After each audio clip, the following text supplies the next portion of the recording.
Hello friends, welcome to our channel. రైతన్నలకు good news. అకౌంట్లో 6,000 రైతు భరోసా డబ్బులు జమ. మొదటగా వీరికి మాత్రమే. వీటికి సంబంధించిన పూర్తి సమాచారం మీకు ఈ వీడియోలో అందించడం అయితే జరుగుతుంది. వీడియో నచ్చినట్లయితే లైక్ చేయండి, కామెంట్ చేయండి, అందరికీ షేర్ చేయండి. తెలంగాణ, ఆంధ్రప్రదేశ్ రాష్ట్రానికి సంబంధించిన ప్రభుత్వ పథకాలు ఎప్పటికప్పుడు వివరాలు మీకు అందించడం అయితే జరుగుతుంది.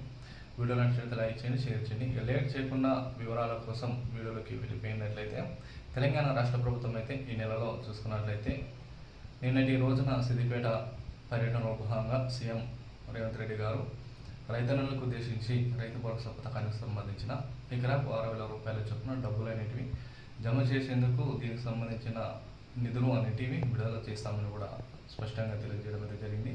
ఈ నెల 22వ తారీఖున రైతు భరోసా కింద డబ్బులు అనేటివి ఎకరాకు 6,000 రూపాయల చొప్పున జమ చేయడానికి కూడా ప్రభుత్వం ముందుకు వెళ్తుందని కూడా ముఖ్యమంత్రి వర్యులు స్పష్టంగా అయితే తెలియజేయడం అయితే జరిగింది.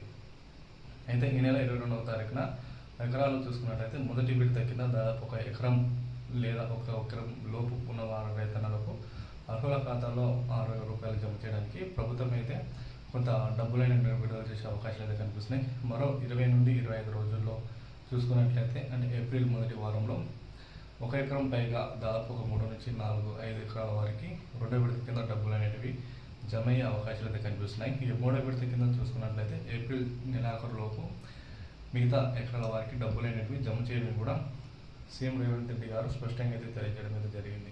దీన్ని బట్టి చూసుకున్నట్లయితే మొదటగా ఎవరైతే వ్యవసాయం చేస్తున్నారో, అదేవిధంగా శాటిలైట్ సర్వే ఎవరికైతే పూర్తి అయినదో వారికి మాత్రమే డబ్బులు జమ చేసేందుకు రాష్ట్ర ప్రభుత్వం అయితే పకడ్బందీగా ప్లాన్ చేస్తూ అర్హులైన రైతన్నలకే డబ్బులు జమ చేయడానికి కూడా శ్రీకారం చుట్టిందని చెప్పుకోవచ్చు.